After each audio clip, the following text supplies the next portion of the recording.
इंसान अगर किसी चीज़ से सबसे ज़्यादा डरता है तो वह है आग। और जब स्कूटर्स आग पकड़ने लग जाएं तो घबराहट बढ़ जाती है। इंडियन मार्केट में एक के बाद एक इलेक्ट्रिक स्कूटर जिस तरह से आग पकड़ रहे हैं, यह हमारे लिए चौंकाने वाली बात बिल्कुल नहीं है। हमें पता है इसके पीछे रीजंस क्या है और आज समझते हैं कि क्या वजह है कि यह स्कूटर्स इतनी आग पकड़ रहे हैं और इसमें कंपनीज की क्या गलतियां हैं और वह जानबूझकर क्यों कर रही हैं। मैं हूं आपका होस्ट अमित और आप देख रहे हैं आस्क कार गुरु। ऐसा कोई सगा नहीं जिसको हमने ठगा नहीं। बिल्कुल वैसे ही हालात हैं इस समय इन टू व्हीलर्स मैन्युफैक्चरर्स के लिए जो कि इलेक्ट्रिक स्कूटर बना रहे हैं। इनका मेन मकसद सिर्फ और सिर्फ पैसे कमाना है। इवन कुछ ब्रांड्स तो इतने गंदे स्तर पर उतर गए हैं कि वह इस समय कई जर्नलिस्ट और मीडिया वाले और यूट्यूबर्स को बुलाकर अपने अपने ब्रांड के ऊपर एक्स्ट्रा वीडियोस बनवा रहे हैं ताकि वो यह बता सकें कि एक्चुअल में उनके स्कूटर कितने टेक्निकली एडवांस हैं। एक कंपनी तो और हद से गुजर गई, उसने क्या किया कि अपने टेक्नोलॉजी के वाले कुछ एनिमेशन वीडियो लोगों के थ्रू बनवाने शुरू कर दिए हैं और वह भी ऐसे मैन्युफैक्चरर्स के थ्रू, ऐसे यूट्यूबर्स के थ्रू जिनकी गुडविल टेक्नोलॉजी को समझाने में सबसे अच्छी थी, उनका ही इस्तेमाल शुरू कर दिया गया है। दूसरा, बड़े बड़े यूट्यूबर्स को अपने फैक्ट्री में बुलवाकर उनको अपनी स्कूटर्स गिफ्ट दिए गए हैं। हद होती चली जा रही है। केवल यही नहीं रुके, वह भी तब जब उनके स्कूटरों में एक के बाद एक आग पकड़ रही है। तो कोई गधे से खिंचवा रहा है स्कूटर को, तो कोई उसको खुद अपने आप आग लगाने को तैयार बैठा है, बल्कि लगा दिया है। अभी हाल में मुझे एक डेमो देखने को मिला एक स्कूटर ब्रांड का, जिसका स्कूटर के बैटरी से अचानक धुआं निकलने लगा। उसने तुरंत फटाक से गाड़ी अपने स्कूटर की डिग्गी खोली, यानी सीट खोली, नीचे से बैटरी निकाली, उसको बाहर रखा स्कूटर से ताकि किसी तरह उसका स्कूटर बच जाए। बैटरी तो जल ही रही है और बिल्कुल सच है, सारी समस्या की जड़ यही बैटरीज ही तो हैं। इवन हालात ऐसे हो गए कि एक उसी कंपनी के स्कूटर के शोरूम में भी आग लग गई। मुझे मालूम है ये वीडियो बहुत काम का होने वाला है। आज मैं लाइक करने को कहने की जगह आपसे कहूँगा इसे इतना शेयर कर दो कि लोगों को पता चले कि ये कंपनीज क्यों यह जानबूझ के कर रही है। बढ़े अपने टॉपिक की तरफ, प्लीज़ शेयर जरूर कीजिएगा। प्रॉब्लम कहाँ है पहले इसको समझना है। ऐसा कोई ब्रांड नहीं बचा जिसमें ऐसी समस्या नहीं आ रही हो। कोई ब्रांड नहीं बचा, सब में दिक्कतें आ रही हैं, कम ज़्यादा हो सकती है। तो फिर रीजन समझते हैं आखिर क्यों हो रहा है। अभी कुछ समय पहले एक अखबार को दिए हुए मेरे एक्सपर्ट ओपिनियन ने काफ़ी हलचल मचाई और वहाँ पर जब ये लेख छपा तब लोगों ने काफ़ी बातें की। फिर उसके बाद वह लेख एक और दूसरे इंटरनेशनल न्यूज एजेंसी BBC ने भी उसका हवाला दिया और ऐसी चीज़ें बहुत तेज़ी से हुई। और मतलब यह मुझे समझ में आ गया कि जिसे मैं एक नॉर्मल एक्सपर्ट ओपिनियन कह रहा था, वो एक्चुअल में लोगों के लिए बहुत बड़ी ज़रूरत की चीज़ है और इसीलिए यह वीडियो है। अब बैटरी को समझना जरूरी है। कारों में ऐसी दिक्कतें क्यों नहीं आ रही हैं। इंडिया में नेक्सॉन EV सक्सेसफुल SUV है इलेक्ट्रिक, MG ZS EV, कोना, ई-ट्रॉन, इसके अलावा I-PACE और भी EQS, ऐसे बहुत सारी इलेक्ट्रिक कारें ऑलरेडी इंडियन मार्केट में मौजूद है। इवन टिगोर EV जैसी सस्ती कार भी मौजूद है। लेकिन इन सब में इस तरह से आग लगने की समस्या क्यों नहीं आती है जिस तरह से टू व्हीलर्स में आ रही है। तो पहले हमें समझना पड़ेगा यह दिक्कत क्यों आ रही है। इलेक्ट्रिक स्कूटर्स में सबसे बड़ी लोगों की डिमांड क्या है। लोगों की डिमांड है ज़्यादा से ज़्यादा रेंज मिले हमें। दूसरी डिमांड, आसानी से चार्ज हो जाए। उनका स्कूटर नीचे खड़ा, वह बैटरी को उठा के अपने कमरे में ले आए और चार्ज कर लें। और ऐसी ज़रूरतों की वजह से कंपनीज ने यह डिज़ाइन बनाया कि वह रिमूवेबल बैटरी सिस्टम को अपने स्कूटर में इंट्रोड्यूस किया। अधिकतर ये सारी batteries lithium ion based batteries हैं। लिथियम फॉस्फेट बेस्ड भी बैटरीज है, लेकिन वह काफ़ी कम है। लिथियम फॉस्फेट, लिथियम आयन के बीच में अगर आपको दोनों की टेक्नोलॉजी को समझना होगा तो बहुत ज़्यादा डिफरेंस नहीं है। लेकिन डिफरेंस ये है कि फॉस्फेट जहाँ अच्छी पावर अपने भीतर स्टोर नहीं कर पाता है, लेकिन वह नेचर वाइज थोड़ा गर्मी सहने में सक्षम होता है, जबकि लिथियम आयन में ज़्यादा डेंसिटी से इलेक्ट्रिसिटी भरी जा सकती है, यानी ज़्यादा पावर स्टोर किया जा सकती है, लेकिन वह गर्मी सहने में उतना मजबूत, उतना स्ट्रांग, उतना हेल्दी नहीं रहता है, यानी वह गर्मी से बहुत जल्दी डिस्टर्ब हो जाता है। और लेकिन यह लिथियम आयन चूंकि ज़्यादा रेंज प्रोवाइड कर देती हैं तो कंपनीज के लिए यह ज़्यादा पसंदीदा है, और इन्हीं वजहों से हमारे मोबाइल वगैरह में भी लिथियम आयन पॉलीमर्स बैटरीज का इस्तेमाल किया जाता है। और यह अभी तक तो सक्सेसफुल रही है क्योंकि काफ़ी कम साइज में बैटरीज होती हैं, जबकि स्कूटर की बैटरी भारी भरकम होती है, काफ़ी हैवी होती है। इन बैटरीज को सबसे बड़ी समस्या शुरू होती है उसके नेचर से, दूसरी समस्या होती है इसके डिजाइनिंग से। बैटरी के दो मेजर कंपोनेंट होते हैं, एक उसका सेल होता है, दूसरा उसका होता है BMS यानी बैटरी मैनेजमेंट सर्विस।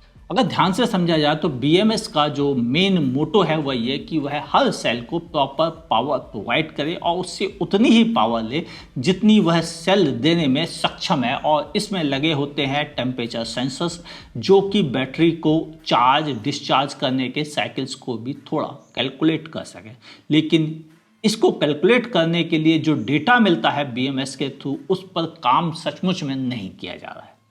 जैसे बैटरीज को हल्का रखना इसलिए ज़रूरी है ताकि लेडीज़ जो सबसे ज़्यादा स्कूटर चलाती हैं उनको चार्ज करने के लिए बैटरी हाथ से निकालने में ज़्यादा ताकत का इस्तेमाल ना करना पड़े, क्योंकि वह लेडीज़ हैं, हल्का फुल्का सामान उठाना उनके लिए ज़्यादा ईजी होता है। इसलिए बैटरी को हल्के से हल्का बनाने की कोशिश की जा रही है, और जितना छोटा बन जाए उतना और बढ़िया, यानी उठाने में आसानी हो जाए। ऊपर से आजकल के जो चार्जिंग और स्वैपेबल बैटरी सिस्टम है, जैसे आपने देखा होगा कि एक हाथ से बैटरी निकाली, उठाई और यूँ लगा दी सॉकेट में, और एप्लीकेशन के थ्रू चेक करके जो बैटरी चार्ज है उसको बटन दबाया, उसको निकाली बैटरी और अपने स्कूटर में खप से लगा ली।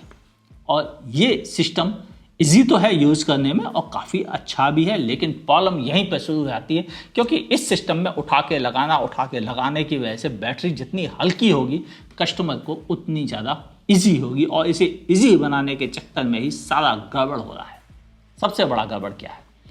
बैटरीज को कूल करना बहुत ज़रूरी है, और आज के दौर में बैटरीज के कूलिंग सिस्टम पर ध्यान नहीं दिया जा रहा है। जहाँ इलेक्ट्रिक कारों में बैटरीज के ऊपर काफ़ी हैवी एल्युमिनियम की हीट सिंक का इस्तेमाल किया था। अगर आपने बैटरीज को देखा हो कभी ओपन, तो आपको समझ में आएगा कितनी मोटी मोटी उसके ऊपर एल्युमिनियम की परतें चढ़ी होती है, और वह कार के नीचे बिल्कुल स्टेबल होता है, जहाँ डायरेक्ट उसको हवा लगती है और ठंडी होती है। लेकिन इतने से ही काम नहीं चलता, उसके भीतर प्रॉपर इंजन की तरह से कूलेंट सप्लाई किया जाता है ताकि बैटरी और ठंडी बनी रहे।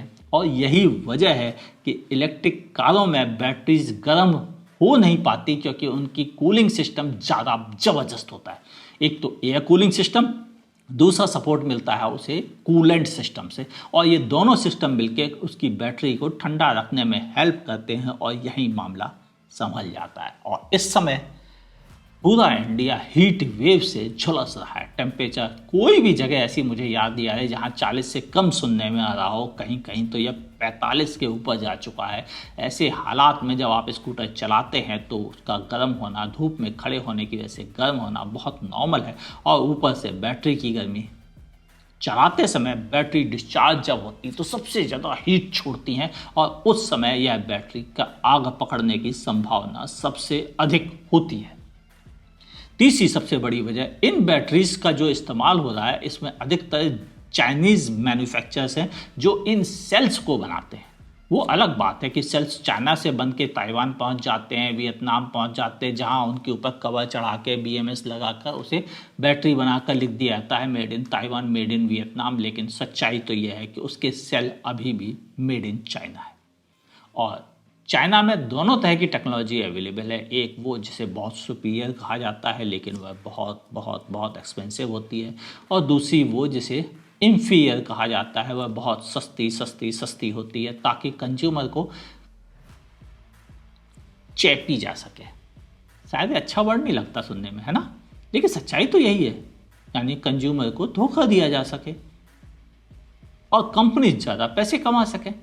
कंपनीज बहुत प्रमोशन करती हैं बड़े बड़े ढंग से, और यह साबित करने में लगी रहती है कि उनकी बैटरी, उनकी स्कूटर दुनिया की बेस्ट स्कूटर है, उन्होंने बहुत अच्छे से डेवलप की है, इंडिया में प्लांट लगा लिया है, ये कर लिया है, वो कर लिया है। लेकिन सच्चाई यही है कि वह आज भी वैसे के वैसे ही हैं, बिल्कुल सुधरने को तैयार नहीं। और ये सारे मैन्युफैक्चरर सिर्फ इस बात पे गौर कर रहे हैं कैसे स्कूटर हल्के से हल्का हो जाए ताकि ज़्यादा से ज़्यादा रेंज मिले, कैसे बैटरी हल्के से हल्की हो जाए ताकि ज़्यादा से ज़्यादा रेंज मिल सके। हालांकि बैटरी में सब कुछ दिया जा रहा है, इवन एक सिम कार्ड लगाया जाता है ताकि आपके मोबाइल पर सारी इन्फॉर्मेशन मिल सके कि बैटरी स्कूटर कहाँ पर मौजूद है, वह कितना चार्ज है, क्या क्या इन्फॉर्मेशन है स्कूटर से रिलेटेड, सब दी जाती है। तो कस्टमर को यह क्यों नहीं आराम मिलता है कि भाई साहब आग लगने वाली है, जान बचा के भाग जा। यानी जानबूझ के ऐसे सिस्टम को डेवलप किया गया है जिससे कि कस्टमर की ना सोची जाए, ये सोचा जाए ज़्यादा से ज़्यादा स्कूटर बिक जाए, भले कस्टमर की जान जोखिम में आ जाए। गवर्नमेंट भी इसके लेके सतर्क हो गई है, उसने नई गाइडलाइन जारी करने के लिए मन बना लिया है। नितिन गडकरी जो कि हमारे ट्रांसपोर्ट मिनिस्टर हैं, उन्होंने साफ साफ कहा कि आने वाले वक्त में इन स्कूटर्स मैन्युफैक्चरर्स को अपने स्ट्रिक्ट नियमों के साथ आना पड़ेगा, आइदर परमिशन नहीं दी जाएगी कंज्यूमर की जान से खेलने के लिए। कई लोगों की मौत हो चुकी है, यह मजाक नहीं है।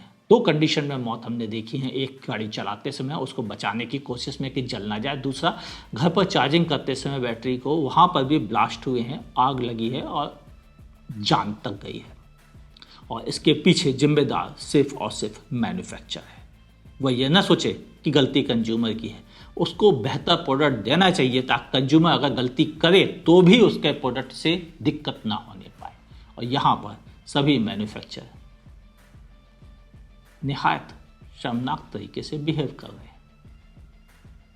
कोई भी ब्रांड क्यों ना हो, मैंने किसी का नाम नहीं लिया इस वीडियो में, लेकिन जानबूझ के मैं कह रहा हूँ कि कोई भी दूध का धुला नहीं है। सभी लाइट बैटरी, सस्ती क्वालिटी के प्लास्टिक का इस्तेमाल करना, उन बैटरी के केसिंग में जो आग पकड़ने में बहुत तेज होते हैं। इसके अलावा प्रॉपर वेंटिलेशन सेटअप ना करना जिसकी वजह से बैटरीज आग पकड़ रही हैं। कंज्यूमर को भी एजुकेट करना इनकी ही जिम्मेदारी थी जो इन्होंने नहीं किया है, बल्कि यूट्यूबर्स को और बड़े अखबार वालों को अपनी फैक्ट्री बुला बुला के इम्प्रेस करने की कोशिश की जा रही है। अभी तक कैब कैंसिल होती थी कंपनी की, लेकिन अब तो सुना है उनकी स्कूटर भी कैंसिल होंगे। हालात केवल एक कंपनी के नहीं है, सबके साथ यही है। हमने जितने भी ब्रांड्स जाने समझे, चाहे वह जयपुर बेस्ड हो, चाहे वह चेन्नई बेंगलोर बेस्ड हो, चाहे वह दिल्ली बेस्ड हो, सबके साथ लगभग सेम कंडीशन है। ये सब लोग सिर्फ और सिर्फ बैटरी को हल्का करना, उसका सही सेटअप का इस्तेमाल ना करना, प्रॉपर वेंटिलेशन ना करना, इन सब की वजह से कस्टमर को दिक्कतें आ रही हैं। और तीसरी चीज़, बैटरी वाली स्कूटर्स को चलाने के लिए प्रॉपर गाइडेंस ना देना सबसे बड़ी दिक्कत है। इन्हें कंज्यूमर अवेयरनेस, कंज्यूमर को जानकारी देने के भी कैंपेन चलाने चाहिए, उनको बैठाकर प्रॉपर समझाना चाहिए कि क्या करना चाहिए और क्या नहीं करना चाहिए उनके स्कूटर्स के साथ। और ये कह देना कि हमारा स्कूटर बहुत सेफ है, आप खरीद लो और निकल जाओ और भुगतो, गलत है। स्कूटर सेफ कहने की जगह बताना चाहिए कि ऐसे चलाएंगे तो ज़्यादा सेफ रहेगा। अगर आप इस टॉपिक पे वीडियो चाहते हैं कि मैं ये बताऊं कि स्कूटरों में क्या करना चाहिए, कैसे बेस्ट प्रैक्टिस करनी चाहिए कि उन आपके स्कूटर में आग ना लगे, तो फिर मैं वो वीडियो आपको दे सकता हूँ। लेकिन आप नीचे कमेंट सेक्शन में बताएंगे तो मैं जरूर उस तरह का वीडियो बना दूंगा, जिससे कि जिनके पास स्कूटर्स ऑलरेडी हैं इलेक्ट्रिक, या जो इलेक्ट्रिक स्कूटर खरीदने जा रहे हैं, वह इस बात पर गौर कर सके कि कैसे उनके स्कूटर्स आग ना पकड़े। हाँ, बिल्कुल आसान है, मेरे पास हैं ऐसे ट्रिक्स जिनसे आप आगे अपने स्कूटर्स को बचा सकते हैं। बस आप नीचे कमेंट पे लिखिए, मैं जरूर आपको वह स्कूटर देना, वह इन्फॉर्मेशन देना पसंद करूँगा जिसमें कि आप सेफ रहें, आपका परिवार सेफ रहे और आप रियली इलेक्ट्रिक व्हीकल का पूरा मज़ा उठा सकें। क्योंकि कमी इलेक्ट्रिक व्हीकल में नहीं है, कमी इन मैन्युफैक्चरर्स की पॉलिसी में है, सोच में है, हरकतों में है, प्रोडक्ट में। ये इन्फॉर्मेशन कैसी लगी लिखिएगा नीचे कमेंट सेक्शन में। मुझे मालूम है कि यह काम की इन्फॉर्मेशन है, तो प्लीज़ सबके साथ शेयर कर डालो, क्योंकि यही बताएगा कि इंडिया रुकेगा नहीं, कंज्यूमर किंग था, है और रहेगा। फेसबुक पे देख रहे हैं मेरे पेज को लाइक कीजिए, फॉलो करना ना भूलिए। यूट्यूब पे देख रहे हैं तो मेरे चैनल को सब्सक्राइब कीजिए, बगल में दी हुई नोटिफिकेशन बेल दबाना ना भूलिएगा। मुलाकात होगी ऐसे ही किसी शानदार वीडियो के साथ, कार के साथ, इलेक्ट्रिक व्हीकल के साथ। देखते रहिए आस्क कार गुरु।